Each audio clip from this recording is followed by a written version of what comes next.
Hi hello ನಮಸ್ಕಾರ welcome back to my ಮುದ್ದು ಶಿಲ್ಪ ಸವಾರಿ ಲೈಫ್ ಯೂಟ್ಯೂಬ್ ಚಾನಲ್. ಎಲ್ಲರೂ ಹೇಗಿದ್ದೀರಾ? ಐ ಹೋಪ್ ಚೆನ್ನಾಗಿದ್ದೀರಾ ಅಂತ ಅಂದ್ಕೊಳ್ತೀನಿ. ನಾನು ಸೂಪರ್ ಆಗಿದ್ದೀನಿ. ಈ ಇವತ್ತಿನ ವಿಡಿಯೋ ಏನು ಅಂತ ಹೇಳೋಕ್ಕಿಂತ ಮುಂಚೆ ನನ್ನ ಹಳೆ ಚಾನಲ್ ಏನಿದೆ, ಹಳೆ ಯೂಟ್ಯೂಬ್ ಚಾನಲ್ಲು ಸವಾರಿ ಲೈಫ್ ಯೂಟ್ಯೂಬ್ ಚಾನಲ್ ಅನಿವಾರ್ಯ ಕಾರಣದಿಂದ ಅದು ಓಪನ್ ಆಗ್ತಾ ಇಲ್ಲ. ಅದಕ್ಕೋಸ್ಕರ ಆ ಚಾನಲ್ನಲ್ಲಿ ನಾನು ವೀಡಿಯೋಗಳು ಅಪ್ಲೋಡ್ ಮಾಡ್ತಾ ಇಲ್ಲ. ಈಗ ಹೊಸದಾಗಿ ಓಪನ್ ಮಾಡಿರೋದು ಮುದ್ದು ಶಿಲ್ಪ ಸವಾರಿ ಲೈಫ್ ಯೂಟ್ಯೂಬ್ ಚಾನಲ್ ಅಂತ. ಅದರಲ್ಲಿ ಪ್ರತಿಯೊಂದು ವೀಡಿಯೋನು ಕೂಡ ಅಪ್ಲೋಡ್ ಮಾಡ್ತಾ ಇದ್ದೀನಿ. ಮೊದಲೇ ನೀವೆಲ್ಲ ಸಪೋರ್ಟ್ ಮಾಡ್ತಾ ಇದ್ರಿ, ಕಮೆಂಟ್ ಮಾಡಿಸ್ತಾ ಇದ್ರಿ. ಅದೇ ಥರ ಈ ಚಾನಲ್ಗೂ ಕೂಡ ಸಪೋರ್ಟ್ ಮಾಡಿ ಅಂತ ಹೇಳ್ತಾ, ನಾನಿದ್ದಾಗ ಆಲ್ಮೋಸ್ಟ್ 2:30 ಇತ್ತು. ಈಗ ನಿಮ್ಗೆ ತೋರಿಸ್ತಾ ಇದ್ದು 3 ಹೊತ್ತಾಗಿತ್ತು. ಅಂತಂದರೆ ಈಚೆಗಡೆ ತೊಳೆದ್ಬಿಟ್ಟು ಬರೋಣ ಅಂತ ಹೋದೆ. ಫಸ್ಟು ಒಳಗಡೆ ಹೋಗೋಕ್ಕೆ ಒಂದು ಸ್ವಲ್ಪ ಭಯ, ಯಾಕಂದರೆ ಆಗ 2:30 ಆಗಿತ್ತು. ಭಯ ಆಗ್ತಾಯಿತ್ತು. ಅದಕ್ಕೆ ನೀರೆಲ್ಲ ಮಡಗ್ಬಿಟ್ಟು ಬಕೆಟ್ಗೆಲ್ಲ ನೀರು ತುಂಬಿಸ್ಬಿಟ್ಟು ಹಸ್ಬೆಂಡ್ ಹೇಳ್ಸೋಣ ಅಂತ ಹೋದೆ. ಅವರು ತೊಳೆದ್ಬಿಟ್ಟು ಬರೋಗೂ ಲೈಟ್ ಹಾಕ್ಕೊಂಡು ಅಂತ ಹೇಳ್ತಾಯಿದ್ರು. ಯಾಕಂದರೆ ಯಾರು ಓಡಾಡ್ತಾ ಇರಲ್ಲ, ಒಬ್ಬಳೇ ಈಚೆ ತೊಳಿಬೇಕು ಅಂದರೆ ಒಂದು ಸ್ವಲ್ಪ ಭಯ ಆಗುತ್ತೆ. ನೋಡ್ತಾ ಇರ್ಬೋದು, ಒಂಥರ ಕತ್ಲೆ, ಇನ್ನೂ ಕತ್ಲೆ ಇರುತ್ತೆ. 2:30 ಕರೆಕ್ಟಾಗಿ ನಾನಿದ್ದಾಗ 2:30ಗೆ ಎದ್ದು ಬಾಗಿಲಿಗೆ ನೀರು ಹಾಕ್ಬಿಡೋಣ ಅಂದ್ಬಿಟ್ಟು ಎಲ್ಲ ನೀರೆಲ್ಲ ಹಿಡಿದಿಟ್ಟು ಬಂದು ಓಪನ್ ಮಾಡಿ ನೋಡ್ತೀನಿ, ಯಾರೂ ಓಡಾಡ್ತಾ ಇಲ್ಲ. 2:30 ಯಾರು ಓಡಾಡ್ತಾರೆ, ಒಂದು ಸ್ವಲ್ಪ ಭಯ ಇತ್ತು. ಅದಕ್ಕೆ ಹಸ್ಬೆಂಡ್ ಬನ್ನಿ ನಿಂತ್ಕೊಳ್ಳಿ ನಾನು ತೊಳಿದ್ದೀನಿ ಅಂತ ಹೇಳ್ಬಿಟ್ಟು ಅವ್ರು ಈಚೆಗಡೆ ನಿಲ್ಲಿಸ್ಬಿಟ್ಟು ಎಲ್ಲನ ಬಾಗಿಲನ್ನು ತೊಳ್ದು ನೋಡ್ತಾ ಇರ್ಬೋದು. ರಂಗೋಲೆ ಹಾಕ್ತೆ. ಅಂದರೆ ಬಾಗಿಲು ತೊಳೆಯೋದೇ ಒಂದು ಅರ್ಧ ಗಂಟೆ ಮೇಲಾಗುತ್ತೆ. ಆ ಕಡೆ ಈ ಕಡೆ ಎಲ್ಲ ತೊಳೆದ್ಬಿಟ್ಟು ರೆಡಿ ಮಾಡಬೇಕು. ನೈಟೇ ತೊಳೆದ್ಬಿಟ್ಟು ಮಲಿಕೊಂಡ್ರೆ ಈಸಿ ಆಗುತ್ತೆ ಅಂತ ಅಂದ್ಕೊಳ್ತೀನಿ. ಬಟ್ ಅಷ್ಟೊತ್ತಲ್ಲಿ ಯಾರು ಸುಮ್ಮನೆ ಮನೆಗೂ ಟೈಮಲ್ಲಿ ಬೇಡ, ಯಾಕಂದರೆ ಒಂದು ಸತಿ ಗಾಳಿ ಬರ್ತಾ ಬಂದರೆ ಎಲ್ಲ ಮೇಲ್ಗಡೆನೇ ಬಂದುಬಿಡುತ್ತೆ. ಅದಕ್ಕೋಸ್ಕರ ಬೇಡ, ಬೆಳಗ್ಗೆಗೆ ತೊಳ್ಕೊಳ್ಳೋಣ ಅಂತ ಹೇಳಿ ಈಚೆ ತೊಳೆದ್ಬಿಟ್ಟು ಎಲ್ಲ ರೆಡಿ ಮಾಡ್ಕೊಳ್ತಾ ಇದ್ದೀನಿ. ಅಂದರೆ ನೈಟೇ ನಾನು ಯಾವುದೇ ಒಂದು ದೇವಸ್ಥಾನಕ್ಕೆ ಹೋಗ್ಬೇಕಾದ್ರೂ ಕೂಡ ನಾನು ನೈಟೇ ಎಲ್ಲನೂ ಕ್ಲೀನ್ ಮಾಡ್ಕೊಂಡಿರ್ತೀನಿ. ಅದಕ್ಕೋಸ್ಕರ ಅಂದರೆ ಈಸಿ ಆಗಲಿ ಅಂತ. ಯಾಕೆಂದರೆ ನಾವು ಡ್ಯೂಟಿಗೆ ಹೋಗಬೇಕು, ಅಷ್ಟೊತ್ತಲ್ಲಿ ಎದ್ದು ಎಲ್ಲನೂ ಮಾಡೋಕ್ಕಾಗಲ್ಲ, ಎಲ್ಲ ರೆಡಿ ಮಾಡೋಕ್ಕಾಗಲ್ಲ ಅಂತೇಳಿ ಎಲ್ಲ ಆಲ್ಮೋಸ್ಟು ಹಿಂದಿನ ದಿನವೇ ನಾನು ಮನೆಯೆಲ್ಲನೂ ಒರೆಸಿ ನೀಟಾಗಿ ರೆಡಿ ಮಾಡ್ಕೊಂಡಿರ್ತೀನಿ. ಆದರೆ ಸಂಜೆ ಟೈಮ್ ಊಟ ಮಾಡಿರ್ತೀವಲ್ಲ, ಅದಕ್ಕೋಸ್ಕರ ಎದ್ದ ತಕ್ಷಣ ಬಾಗಿಲನ್ನು ತೊಳ್ದು ಮತ್ತೆ ಇನ್ನೊಂದು ಸತಿ ಮನೆಯೆಲ್ಲನೂ ಒರೆಸ್ತೀನಿ. ಆಲ್ಮೋಸ್ಟ್ ಎಲ್ಲ ಕ್ಲೀನ್ ಮಾಡ್ಕೊಂಡಿರ್ತೀನಲ್ಲ, ಅದರಿಂದ ಬರೀ ಮನೆ ಒರೆಸೋದಲ್ವ ಈಸಿ ಆಗುತ್ತೆ. ಸರಿ ಅಂದ್ಬಿಟ್ಟು ಫಸ್ಟೆಲ್ಲ ಮನೆಯೆಲ್ಲನೂ ಒರೆಸ್ಬಿಟ್ಟು ಈಚೆಲ್ಲ ತೊಳೆದು ರಂಗೋಲಿ ಹಾಕಿಟ್ಟು ಬಂದೆ.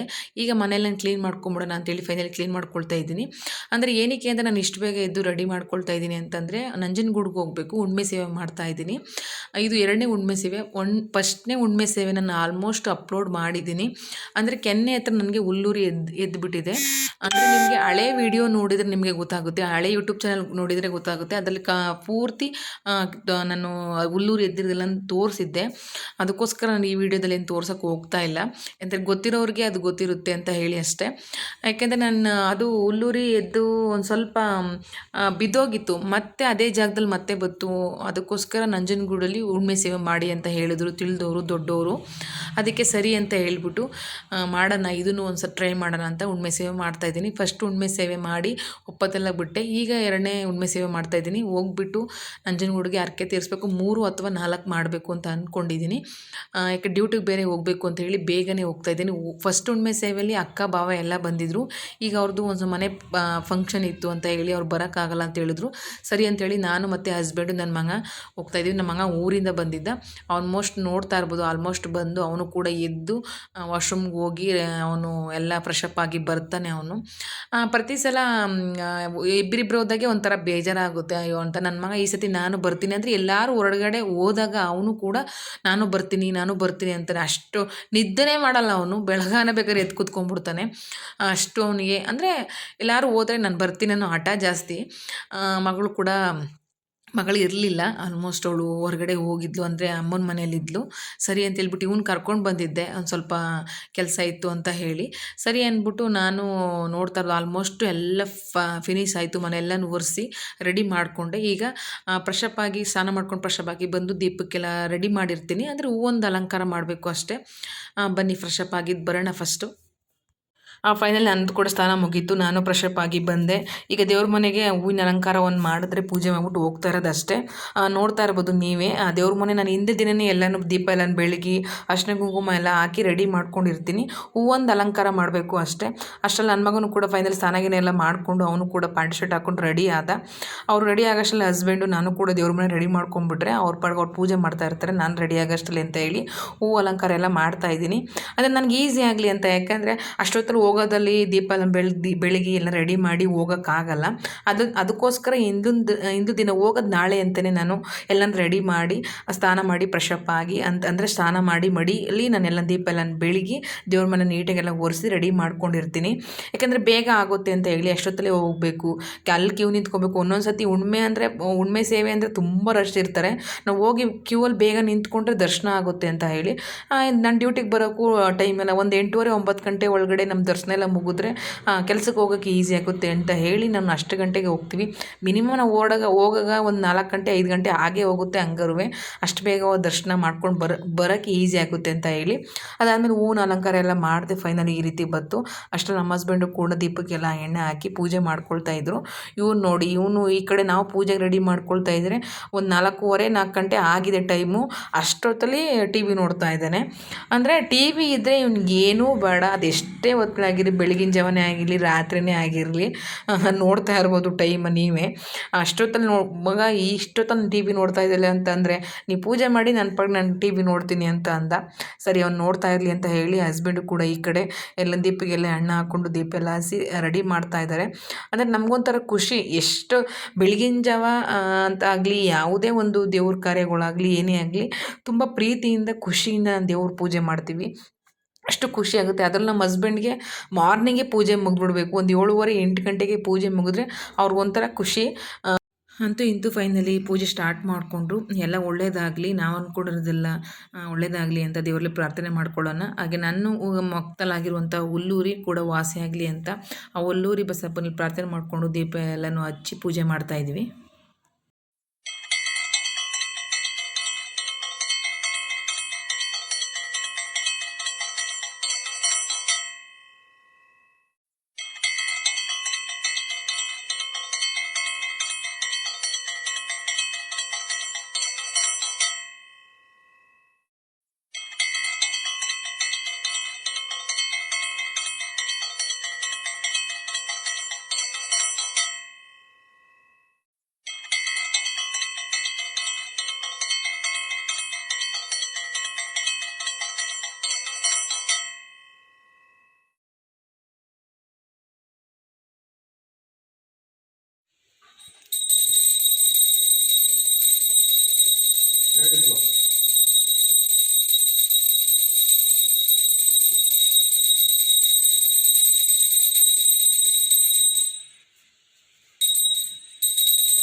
ಅಂತೂ ಇಂತೂ ಹಸ್ಬೆಂಡು ನಾವು ಮಕ್ಕಳೆಲ್ಲ ಪೂಜೆ ಎಲ್ಲ ಮುಗಿಸ್ತು. ಆ ಪೂಜೆ ಮುಗ್ದಾದ್ಮೇಲೆ ದೇವ್ರ ಮನೆ ನೋಡೋಕ್ಕೆ ಒಂಥರ ಖುಷಿ ಅಂತ ಅನಿಸುತ್ತೆ. ಏನೋ ಒಂಥರ ಆ ವೈಬೇ ಚೆನ್ನಾಗಿರುತ್ತೆ. ಮಾರ್ನಿಂಗ್ ಪೂಜೆ ಆಗಿದ್ರೆ ಮನಸ್ಸಿಗೂ ಕೂಡ ನೆಮ್ಮದಿ ಸಿಗುತ್ತೆ, ಮೈಂಡೆಲ್ಲ ಫ್ರೆಶ್ ಆಗಿರುತ್ತೆ.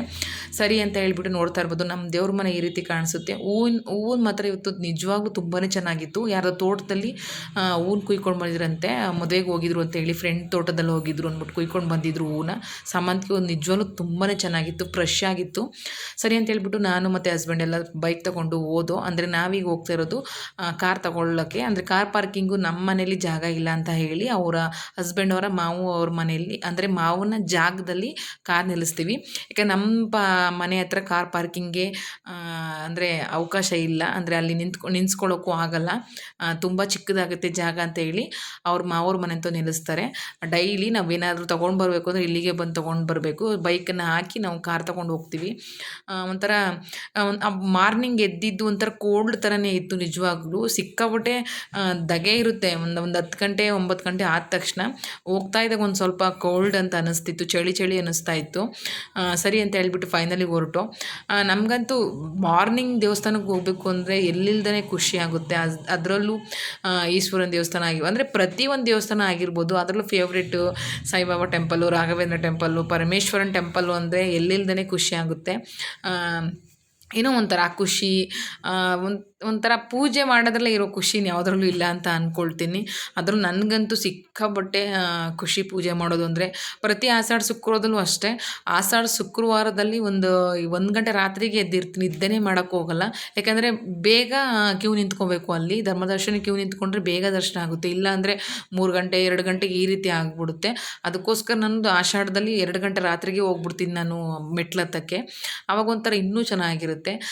ನೋಡ್ತಾ ಇರ್ಬೋದು ಏನು ಒಂಥರ ವೈಬೇ ನೋಡೋಕ್ಕೆ ಚಂದ್ರ ಒಂಥರ ಬೆಳಕರಿತಾ ಇರೋದು ಏನಿದೆ ಒಂಥರ ಒಂದು ಫುಲ್ ಆರೆಂಜ್ ಕಲರ್ ಎಷ್ಟು ರೆಡ್ನಿಸ್ಸಾಗಿ ಕಾಣಿಸ್ತಾ ಇತ್ತು ಅಂದರೆ ನೋಡೋಕ್ಕೆ ಒಂಥರ ತುಂಬ ಚೆನ್ನಾಗಿತ್ತು ನಿಜವಾಗ್ಲೂ. ಅದಾದಮೇಲೆ ಟೋಲ್ ಗೇಟ್ ಹತ್ರ ಬಂದು ನಾವು ಟೋಲ್ ಗೇಟ್ ಏನಿದೆ ಅದು ಅಮೌಂಟ ಕಟ್ಟಿ ಮುಂದೆ ಹೋಗ್ತೀವಿ. ಒಂಥರ ಖುಷಿ, ಅಷ್ಟು ಬೇಗ ಹೋಗಿ ಪೂಜೆ ಮಾಡ್ತೀವಿ ಅಂತ ನಿಜವಾಗ್ಲೂ ಖುಷಿ ಆಗುತ್ತೆ. ನಾವು ಅಂದ್ಕೊಂಡು ಈ ಸತಿ ನಿಜವಾಗ್ಲೂ ನಂಜನಗೂಡು ರಶ್ ಇಲ್ಲ ಅಂತ ಅಂದ್ಕೊಂಡು ಅಲ್ಲಿಗೆ ಬಂದಾಗಲೇ ಗೊತ್ತಾಗಿದ್ದು, ಕಾರ್ ಪಾರ್ಕಿಂಗ್ ಮಾಡೋಕ್ಕೆ ಅಂತ ಬಂದು ಎಲ್ಲೂ ಜಾಗ ಇಲ್ಲ, ಎಲ್ಲ ಕಡೆ ಕಾರ್ ಹಾಕ್ಬಿಟ್ಟಿದ್ರು. ಒಂದೇ ಒಂದು ಜಾಗ ಇತ್ತು, ಸರಿ ಅಂತ ಹೇಳ್ಬಿಟ್ಟು ಈ ಕಡೆ ಸೈಡೇ ಒಂದು ಸ್ಕೂಟ್ರು ಈ ಕಡೆ ನಿಲ್ಲಿಸ್ಬಿಟ್ಟು ಕಾರ್ ನಿಲ್ಲಿಸ್ತಾ ಇದ್ರು. ನಮ್ಮ ಹಸ್ಬೆಂಡ್ ಸ್ಕೂಟ್ರ್ ತೆಗಿ ಅಂತ ಹೇಳ್ತಾ ಇದ್ರು, ನಾನು ಫೋಟೋ ತಗೋತಾ ಇದ್ದೆ. ಸರಿ ಅಂತ ಹೇಳ್ಬಿಟ್ಟು ಫೈನಲಿ ನಂಜನಗೂಡು ದೇವಸ್ಥಾನ ಹತ್ರ ಬಂದ ತಕ್ಷಣ ನೋಡಿದ್ವು ಆಲ್ರೆಡಿ ಎಲ್ಲ ಹೆಂಗೆ ಅಂದರೆ ಕ್ಯೂ ನಿಂತುಬಿಟ್ಟಿದೆ. ಈ ಕಡೆನೂ ಜಾಗ ಇಲ್ಲ, ಆ ಕಡೆನೂ ಜಾಗ ಇಲ್ಲ, ಅಷ್ಟು ಸಿಕ್ಕಾಬಿಟ್ಟೆ ಲೈನ್ ಆಗಿದೆ. ಹೆಂಗಪ್ಪ ಮಾಡೋದು, ನಿಜವಾಗ್ಲೂ ಡ್ಯೂಟಿಗೆ ಹೋಗೋಷ್ಟು ನಿಜವಾಗ್ಲೂ ದರ್ಶನ ಆಗುತ್ತಾ ಏನು ಅನ್ನೋದು ನಿಜವಾಗ್ಲೂ ಭಯ ಇತ್ತು. ಆ ಟೈಮಿಂಗ್ಸ್ ಬೇರೆ ನಾನು ಕಳಿಸ್ಬಿಟ್ಟಿದ್ದೆ, ಸರ್ ಒಂದು 10 ಗಂಟೆಗೆ ಬರ್ತೀನಿ ದರ್ಶನ ಎಲ್ಲ ಮಾಡಿಕೊಂಡು ಅಂತ. ಯಾಕೆಂದರೆ ಮೆಸೇಜ್ ಹಾಕ್ಬಿಟ್ಟಿದ್ದೆ ನಮ್ಮ ಸರ್ಗೆ. ಅಷ್ಟೊತ್ತಲ್ಲಿ ಆಗುತ್ತಾ ಇಲ್ಲ ಅಂತ ಡೌಟಿಂದನೇ ಹೋದೆ. ನೋಡ್ತಾ ಇರ್ಬೋದು ನೀವೇ, 100 ರೂಪಾಯಿ ಟಿಕೆಟ್ ಅಂತೂ ಹೆವಿ ಇತ್ತು. ನಿಜವಾಗ್ಲೂ ಧರ್ಮದರ್ಶನ ನಿಜವಾಗ್ಲೂ ನಿಂತ್ಕೊಂಡ್ರೆ ಆಗುತ್ತಾ ಅನ್ನೋ ಭಯದಿಂದ ನಿಂತ್ಕೊಂಡೆ. ಪರವಾಗಿಲ್ಲ, ನಿಜವಾಗ್ಲೂ ಅಂತೂ ಇಂತೂ ಬೇಗನೆ ಬಂದು ದರ್ಶನ ಎಲ್ಲ ನಿಜವಾಗ್ಲೂ ಬೇಗನೆ ಆಯಿತು. ಅಷ್ಟು ಫಾಸ್ಟಾಗಿ ಹೋಯಿತು. ಯಾಕೆಂದರೆ ಸಿಕ್ಕಾಪಟ್ಟೆ ರಶ್ ಆಗಿಬಿಟ್ರೆ ಒಳಗಡೆ ಹೋಗೋಕ್ಕಾಗಲ್ಲ ಅಂತ ಹೇಳಿ ಬೇಗನೆ ಬಿಟ್ಟರು. ಅಂತೂ ಇಂತೂ ನಿಜವಾಗ್ಲೂ ಒಂದು 7 ಗಂಟೆಗೆ ದರ್ಶನ ಆಗೋಯ್ತು. ನಿಜವಾಗ್ಲೂ ನಾನು 100 ರೂಪಾಯಿ ಟಿಕೆಟ್ಗೆ ಹೋಗೋಣ ನಡೀರಿ ಅಂತ ಹೇಳಿದೆ, ಬೇಡ ಧರ್ಮದರ್ಶನ ಬೇಗ ಆಯ್ತಾ ಬಾ ಅಂತ ಹೇಳ್ಬಿಟ್ಟು ಅಲ್ಲಿಗೆ ಕರ್ಕೊಂಡು ಬಂದರು. ನಿಜವಾಗ್ಲೂ ಬೇಗನೆ ಆಯಿತು. ದರ್ಶನ ಎಲ್ಲ ಮಾಡಿಕೊಂಡು ಅಲ್ಲೆಲ್ಲ ನವಗ್ರಹ ಏನಿದೆಲ್ಲ ಈಶ ಎಲ್ಲ ಒಳಗಡೆ ಎಲ್ಲ ನವಗ್ರಹ ದೇವಸ್ಥಾನ ಸುತ್ತಕೊಂಡು ಫೈನಲ್ ನಾವು ಬಸವನ ದೇವಸ್ಥಾನ ಹತ್ರ ಬಂದು ನೋಡ್ತಾ ಇರ್ಬೋದು. ಇಲ್ಲೂ ಸಿಕ್ಕಾಬಿಟ್ಟೆ ಒಳಗಡೆ ಏನಿದೆ ರಶ್ ಇರ್ತಾರೆ, ಬಟ್ ನಿಧಾನಕ್ಕೆ ದರ್ಶನ ಮಾಡ್ಕೋಬೋದು. ಇಲ್ಲಿ ಅಷ್ಟೇನು ನುಗ್ಗಲೇ ಇರಲ್ಲ. ಎಲ್ಲ ನೀಟಾಗಿ ದರ್ಶನ ಮಾಡಿಕೊಂಡು ದೇವರಲ್ಲಿ ಪ್ರಾರ್ಥನೆ ಮಾಡಿಕೊಂಡು ಎಲ್ಲ ಒಳ್ಳೇದಾಗಪ್ಪ ಅಂತೇಳಿ. ಇದು 2ನೇ ಹುಣ್ಣಿಮೆ ಸೇವೆ ಅಲ್ವಾ, ಎಲ್ಲ ಒಳ್ಳೇದಾಗಲಿ ಅಂದರೆ 3 ಮಾಡಬಾರ್ದಂತೆ, 4 ಮಾಡಬೇಕಂತೆ, ಇಲ್ಲಾಂದರೆ 5 ಮಾಡಬೇಕಂತೆ. 3 ಮಾಡಿದ್ರೆ 4 ಮಾಡೋಣ ಅಂತ ಹೇಳ್ಕೊಂಡು ಇನ್ನೊಂದು ಮಾಡಿದ್ರೆ ಅಂತ ಅಂದ್ಬಿಟ್ಟು ಫೈನಲಿ ಹಸ್ಬೆಂಡು ಕೂಡ ರಶ್ ಇದ್ದರು ಅಂತ ಹೇಳಿ ಒಳಗಡೆ ಫಸ್ಟು ದರ್ಶನ ಮಾಡ್ಕೊಂಡು ಬಂದು ಆಮೇಲೆ ಬೇಕಾದ್ರೆ ಹೂ ತೊಗೊಡ್ತೀವಿ ಅಂತ ಹೇಳ್ಬಿಟ್ಟು ಫೈನಲಿ ಹೂವು ಕೂಡ ತೊಗೊಟ್ರು. ಹೂವೆಲ್ಲ ಮುಡ್ಕೊಂಡು ನಿಜ ಇಲ್ಲಿ ಆಂಜನೇಯನ ದೇವಸ್ಥಾನ ಇದೆ ಎದುರುಗಡೆನೆ. ಅಲ್ಲಾದಮೇಲೆ ಇಲ್ಲಿ ನೋಡ್ತಾ ಇರ್ಬೋದು, ಇಲ್ಲಿ ಫೋಟೋಗೆ ಒಂದು ಎಷ್ಟು ನೀಟಾಗಿ ಬರುತ್ತೆ ಅಂದರೆ ಆ ಬಸವಪ್ಪನ ಹಿಂದ್ಗಡೆ ಫೋಟೋ ತೆಗೆದ್ರೆ ಅಷ್ಟು ನೀಟಾಗಿ ಕಾಣಿಸುತ್ತೆ. ಒಂಥರ ಚೆಂದ ಇದು ನೋಡೋಕೆ. ಹಿಂದೆಗಡೆಯಿಂದ ಬಸವಪ್ಪನಲ್ಲಿ ನಾವು ನಮಸ್ಕಾರ ಮಾಡಿಕೊಂಡು ಅದೆಲ್ಲ ಆದಮೇಲೆ ಫೈನಲಿ ಒಂದು ಸ್ವಲ್ಪ ಹೊತ್ತು ಕೂತಿದ್ದು ಆಮೇಲೆ ನಾವು ಹುಲ್ಲೂರಿ ಬಸಪ್ಪಂಗೆ ಹೋಗಬೇಕು. ಯಾಕೆಂದರೆ ಒಂಥರ ಈಚೆ ದರ್ಶನ ಮಾಡ್ಕೊಂಡು ಈಚೆ ಕಡೆ ಬಂದರೆ ಎಷ್ಟೊತ್ತಿಗೆ ಬೇಕಾದರೂ ಹೋಗ್ಬೋದು. ದರ್ಶನನೇ ಆಗದೋದ್ರೆ ಲೇಟ್ ಆಗಿಬಿಟ್ರೆ ಸಿಕ್ಕಾಬಿಟ್ಟೆ ಕಷ್ಟ ಆಗುತ್ತೆ. ಇದೊಂದು ನಂಜನಗೂಡಲ್ಲಿ ಏನಿದೆ ನಂಜುಂಡೇಶ್ವರ ದರ್ಶನ ಆಗಿಬಿಟ್ರೆ ಹುಲ್ಲೂರಿ ಬಸಪ್ಪ ಮತ್ತು ಇದು ಪರಶುರಾಮರ ಹತ್ರ ಏನು ಅಷ್ಟೊಂದು ರಶ್ ಇರಲ್ಲ. ಸರಿ ಅಂತ ಹೇಳಿ ಫೈನಲಿ ನಾವು ಹುಲ್ಲೂರಿ ಬಸಪ್ಪನ ಹತ್ರ ಬಂದು ನಮ್ಮ ಹಸ್ಬೆಂಡು ಅವರು ಕೂಡ ಒಂದು ಸ್ವಲ್ಪ ಇದೆಲ್ಲ ಅವ್ರ ಕತ್ತತ್ರ ಎಲ್ಲ ಹುಲ್ಲೂರಿ ಇತ್ತು, ಅವರು ಕೂಡ ಎಲ್ಲ ಭಸ್ಮ ಎಲ್ಲ ಸಾವ್ರ್ಕೊಂಡು ನಾವು ಹುಲ್ಲೂರಿ ಬಸಪ್ಪ ಹತ್ರ ಪ್ರಾರ್ಥನೆ ಮಾಡಿಕೊಂಡು, ತಂದೆ ಭಗವಂತ ಎಲ್ಲ ಒಳ್ಳೆಯದಾಗ ಮಾಡಪ್ಪ, ಇದು 2ನೇ ಹುಣ್ಣಿಮೆ ಸೇವೆ ಮಾಡ್ತಾಯಿದ್ದೀನಿ ಅಂತ ಮನಸಲ್ಲೇ ಪ್ರಾರ್ಥನೆ ಮಾಡಿಕೊಂಡು ಫೈನಲಿ ಹುಲ್ಲೂರು ಬಸಪ್ಪನ ಹತ್ರನೂ ಬೇಡಿಕೊಂಡು ನಾವು ನೆಕ್ಸ್ಟು ಹೊರಟಿದ್ದು ಪರಶುರಾಮ ಹತ್ರನೂ ಒಂದು ಸ್ವಲ್ಪ ಸಿಕ್ಕಾಪಟ್ಟೆ ರಶ್ಶೇ ಇದ್ದರು. ಯಾಕೆಂದರೆ ನಾನು ಹೇಳಿದ್ದು ನಾನು ಹುಣ್ಣಿಮೆ ಸೇವೆ ಅಂತಂದರೆ ಮಲೆಮಹದೇಶ್ವರಿಗೆ ಅಮಾವಾಸ್ಯೆ ಸೇವೆಯಲ್ಲಿ ಜಾಸ್ತಿ ರಶ್ ಇರ್ತಾರೆ. ನಂಜುಂಡೇಶ್ವರದಲ್ಲಿ ಹುಣ್ಣಿಮೆ ಸೇವೆಗೆ ಸಿಕ್ಕಾಪಟ್ಟೆ ರಶ್ ಇರ್ತಾರೆ, ಅಷ್ಟೊಂದು ರಶ್ ಇರ್ತಾರೆ, ಅದೇನು ಅಂತಲೇ ಗೊತ್ತಿರಲ್ಲ. ಸರಿ ಅಂತೇಳಿ ಫೈನಲಿ ನಾವು ಪರಶುರಾಮ ಹತ್ರ ಬಂದೋ. ಪರಶುರಾಮ ಹತ್ರ ಅಂದರೆ ಅಷ್ಟೇನು ರಶ್ ಇರಲ್ಲ, ಯಾಕೆಂದರೆ ಅಷ್ಟು ಫ್ರೀಯಾಗಿರುತ್ತೆ. ಅಂದರೆ ಅವರು ಏನಾದರೂ ಫಂಕ್ಷನ್ಗಳು ಮಾಡಬೇಕು ಅಂದರೆ ಹರಕೆ ಕಟ್ಕೊಂಡು ಮಟನ್ ಚಿಕನ್ ಈ ರೀತಿ ಹರಿಸ್ಕೊಂಡಿದ್ರೆ ಮಾತ್ರ ಅಷ್ಟೊಂದು ರಶ್ ಇರ್ತಾರೆ. ನಾವು ಹೋದಾಗ ಪರಶುರಾಮ ಹತ್ರ ಏನೂ ರಶ್ ಇರಲ್ಲ. ಹಾಗೆ ಈ ಸತಿ ನಾವು ಒಪ್ಪತ್ತೇನು ಬಿಡ್ತಾ ಇಲ್ಲ, ಯಾಕೆಂದರೆ ಹೋಗೋಷ್ಟರಲ್ಲಿ ಲೇಟ್ ಆಗಿಬಿಡುತ್ತೆ. ಅಲ್ಲಿ ಡ್ಯೂಟಿ ಬೇರೆ ಮಾಡಬೇಕು, ಅಂದರೆ ಸಿಕ್ಕಾಪಟ್ಟೆ ಓಡಾಟ ಇರುತ್ತಲ್ಲ, ಕಾಲೇಜು ಶಾಪು ಅಂತ ಹೇಳಿ, ಅದಕ್ಕೆ ನನಗೆ ಮಾಡೋಕ್ಕಾಗಲ್ಲ ಅಂಥೇಳಿ ನಾನು ಈ ಸತಿ ಏನು ಒಪ್ಪೋದು ಬಿಡ್ತಾ ಇಲ್ಲ. ಲಾಸ್ಟ್ ವಾರ ಒಪ್ಪೋದು ಬಿಡೋಣ ಅಂತೇಳಿ ಫೈನಲ್ ನಾವು ಪರಶುರಾಮ ಹತ್ರ ಹೋಗ್ತಾ ಇದ್ದೀವಿ. ಅಂದರೆ ಇಲ್ಲಿ ನಿಮಗೆ ಓದ್ ವಿಡಿಯೋದಲ್ಲೇ ಹೇಳಿದ್ದೀನಿ, ಪರಶುರಾಮ ಹತ್ರ ಬಂದಮೇಲೆ ಉಪ್ಪು ಮತ್ತು ಬೆಲ್ಲ ತಗೊಂಡು ಮೊಕ್ಕದಿಂದ ಎಳ್ದು ತೆಗೆದ್ರೆ ದೃಷ್ಟಿ ಪರಿಹಾರ, ದೋಷ ಪರಿಹಾರ ಆಗುತ್ತೆ. ನಮಗೇನು ದೃಷ್ಟಿಯಾಗಿದೆ, ಕೆಟ್ಟ ದೃಷ್ಟಿಗಳು ಬೀಳುತ್ತಲ್ಲ, ಆ ರೀತಿ ಏನಾದ್ರು ಬಿದ್ದಿದ್ದರೆ ಈ ಬೆಲ್ಲ ಏನಿದೆ ಆ ಬೆಲ್ಲದಲ್ಲಿ ತಗೊಂಡೋಗಿ ಪೂಜೆ ಮಾಡಿಸಿ ನಾವು ತಂದು ಮೊಕ್ಕದಿಂದ ದೃಷ್ಟಿ ತೆಗೆದು ನೀರೊಳಗೆ ಹಾಕಿದ್ರೆ ಎಲ್ಲ ಒಳ್ಳೇದಾಗುತ್ತೆ ಅಂತ ಹೇಳ್ತಾರೆ. ಪ್ರತಿ ಸಲ ಬಂದಾಗೂ ನಾವು ಮಾಡೇ ಮಾಡ್ತೀವಿ. ನೋಡ್ತಾ ಇರ್ಬೋದು ಪರಶುರಾಮ ಹತ್ರ ವೀಡಿಯೋ ಮಾಡೋಂಗಿಲ್ಲ ದೇವ್ರದ್ದು ಅಂತ ಹೇಳ್ಬಿಟ್ಟು ನಾನು ಅದನ್ನ ಮಾಡೋಕ್ಕೆ ಹೋಗಲಿಲ್ಲ. ಯಾಕೆಂದರೆ ದೇವ್ರ ಫೋಟೋನೇ ತೋರಿಸ್ಬಿಡಿ ಅಂತ ಹೇಳ್ತಾರೆ ಅಲ್ಲಿ. ಎಲ್ಲೇ ಕಡೆ ಎಲ್ಲ ದೇವ್ರದ್ದು ಅನ್ನೋದು ಅಷ್ಟೇ ಫೋಟೋನೇ ವೀಡಿಯೋ ಮಾಡೋಕ್ಕೆ ಕಿತ್ಕೊಳ್ಳೋಕೆ ಬಂದ್ಬಿಡ್ತಾರೆ. ಅದರಿಂದ ನಾನು ಯಾವ ದೇವ್ರದ್ದು ವೀಡಿಯೋ ಮಾಡೋಕ್ಕಾಗಲ್ಲ. ಅದಾದಮೇಲೆ ಹಸ್ಬೆಂಡು ಕೂಡ ಮಕ್ಕದಿಂದೆಲ್ಲ ಇಳಿ ತೆಗೆದು ಅದನ್ನು ನೀರೊಳಗೆ ಹಾಕಿದ್ರು. ಅದಾದಮೇಲೆ ಮಗಂದು ಕೂಡ ಮಕ್ಕದಿಂದ ಇಳಿ ತೆಗ್ದು ನೀರೊಳಗೆ ಹಾಕಿ ಪೂಜೆ ಎಲ್ಲ ಮಾಡಿಸ್ಕೊಂಡು ನಾವು ಹೋಗಬೇಕು. ಅಂದರೆ ಏನೋ ಒಂಥರ ಈ ಏನು ಕೆಟ್ಟು ದೃಷ್ಟಿ ಬಿದ್ದಿರುತ್ತೆ ಅಂತಂದರೆ ಈಗ ದೇವರು ನಂಬೋದ್ಮೇಲೆ ನಾವೆಲ್ಲ ನಂಬಲೇಬೇಕು. ಆ ಥರ ಒಂದು ಇದ್ದೇ ಇರುತ್ತೆ. ನನಗಂತೂ ಸಿಕ್ಕಾಪಟ್ಟೆ ನಂಬಿಕೆ ದೇವ್ರ ಮೇಲೆ. ಅದೇನೋ ಗೊತ್ತಿಲ್ಲ. ನಾನು ಬೇಕಾದರೆ ದೇವರು ಏನಾರ ಇದು ಮಾಡು ಅಂತ ಹೇಳ್ಬಿಟ್ರೆ ನಾನು ಅದು ಮಾಡೋಗಂಟು ಸಮಾಧಾನ ಆಗಲ್ಲ. ಕನಸಲ್ಲೇನಾದರೂ ಇದು ಮಾಡ್ಕೋಬೇಕು ಅಂತ ಅನ್ಸ್ಕೊಂಬಿಟ್ರೆ ಅದು ಮಾಡೋಗಂಟು ನಂಗೆ ಸಮಾಧಾನ ಆಗಲ್ಲ. ನಾನು ಯಾರನ್ನು ನಂಬ್ತೀನೋ ಬಿಡ್ತೀನೋ ನನಗಂತೂ ಗೊತ್ತಿಲ್ಲ. ಒಂದು ಸತಿ ನನ್ನನ್ನು ನಾನು ನಂಬೋದಿಲ್ಲ, ಆದರೆ ಭಗವಂತನ ನಂಬ್ತೀನಿ. ಮೊದಲೇ ಹೇಳಿದ್ದಾರೆ ದೊಡ್ಡವರು ತಿಳಿದವರು, ಭಗವಂತನ ನಂಬಿ ಕೆಟ್ಟವರಿಲ್ಲ ಅಂತ. ಅದಕ್ಕೆ ಯಾರು ನಂಬ್ತಿರೋ ಬಿಡ್ತಿರೋ ಗೊತ್ತಿಲ್ಲ. ನಿಮ್ಮ ಕಷ್ಟ ಏನಿದೆ ಆ ದೇವರಲ್ಲಿ ಪ್ರಾರ್ಥನೆ ಮಾಡ್ಕೊಳ್ಳಿ. ಒಂದಲ್ಲ ಒಂದು ದಿವಸ ಕಷ್ಟ ಪರಿಹಾರ ಮಾಡೇ ಮಾಡ್ತಾನೆ ಭಗವಂತ. ನಾನಂತೂ ಆಲ್ಮೋಸ್ಟು ನಾನು ಈ ಪ್ರತಿ ವೀಡಿಯೋದಲ್ಲಿ ನೋಡಿರ್ತೀರ, ನಾನು ದೇವ್ರನ್ನ ನಂಬೋಷ್ಟು ಯಾರೂ ನಂಬಲ್ಲ, ಅಷ್ಟು ನಂಬ್ತೀನಿ. ಅದಾದಮೇಲೆ ಪರಶುರಾಮ ಹತ್ರನೂ ಕೂಡ ಪೂಜೆ ಎಲ್ಲ ಮುಗಿಸ್ಕೊಂಡು ಮಕ್ಕದಿಂದ ಇಳಿ ತೆಗ್ದು ನಾವು ನೀರೊಳಗೆ ಹಾಕೋದು ನೋಡ್ತಾ ಇರ್ಬೋದು. ಇಷ್ಟೊಂದು ನೀರೊಳಗೆ ಹಾಕಿ ಬೆಲ್ಲ ಎಲ್ಲ ಅದು ಕರಗೋಗುತ್ತೆ. ಎಷ್ಟು ಬೇಗ ನೀರಲ್ಲಿ ಕರಗೋಗುತ್ತೆ ಬೆಲ್ಲ ಉಪ್ಪು ಎಲ್ಲ, ಅದೇ ಥರ ನಮ್ಮ ಕಷ್ಟಗಳು ಕೂಡ ನೀರಲ್ಲಿ ಕರಗೋಗ್ಲಿ ಅಂತ ಹೇಳಿ, ನಮ್ಮ ಏನು ದೃಷ್ಟಿ ಇದೆ ಅದೆಲ್ಲ ನೀಟಾಗಿ ಕರಗೋಗ್ಲಿ ಅಂತ ಹೇಳಿ ನಾವು ಪೂಜೆ ಮಾಡಿಸೋದು. ಅದಾದಮೇಲೆ ನೋಡ್ತಾ ಇರ್ಬೋದು ಉಪ್ಪು ಮುಟ್ಬಿಟ್ಟಿದೆ ಅಂತ ಹೇಳ್ಬಿಟ್ಟು ಮುಖದಲ್ಲಿ ಕೈಯಲ್ಲೆಲ್ಲ ಕೈ ತೊಳ್ಕೊಂಡು ಬರೋಕ್ಕೆ ಹೋದರು. ಫೈನಲಿ ನಾವು ಕೂಡ ಪರಶುರಾಮಲ್ಲಿ ಏನು ದರ್ಶನ ಇದೆ ಎಲ್ಲ ದರ್ಶನವೂ ಕೂಡ ತುಂಬ ಚೆನ್ನಾಗಾಯಿತು. ಹಾಗೆ ನಿಮಗೂ ಕೂಡ ಈ ವಿಡಿಯೋ ಇಷ್ಟ ಆಗಿದೆ ಅಂತ ಅಂದ್ಕೊಳ್ತೀನಿ. ಇಷ್ಟ ಆಗಿದ್ದರೆ ಇನ್ಸ್ಟಾಗ್ರಾಮಲ್ಲಿ ಶಿಲ್ಪ ಸಿಕ್ಕಣ್ಣ ಹಾಕೊಂಡು ಫಾಲೋ ಮಾಡಿ ಮರಿಬೇಡಿ. ಯೂಟ್ಯೂಬಲ್ಲಿ ಮುದ್ದು ಶಿಲ್ಪ ಸಾವರ್ ಲೈವ್ ಯೂಟ್ಯೂಬ್ ಚಾನಲ್ ಲೈಕ್ ಮಾಡಿ, ಶೇರ್ ಮಾಡಿ, ಕಮೆಂಟ್ ಮಾಡಿ, ಹಾಗೆ ಸಬ್ಸ್ಕ್ರೈಬ್ ಮಾಡಿ ಅಂತ ಕೇಳ್ಕೊಳ್ತಾ ಇದ್ದೀನಿ. ಮತ್ತೊಂದು ವಿಡಿಯೋ ಜೊತೆಗೆ ಸಿಗ್ತೀನಿ. ಅಲ್ಲಿವರೆಗೂ take care, bye bye, thank you so much, love you all.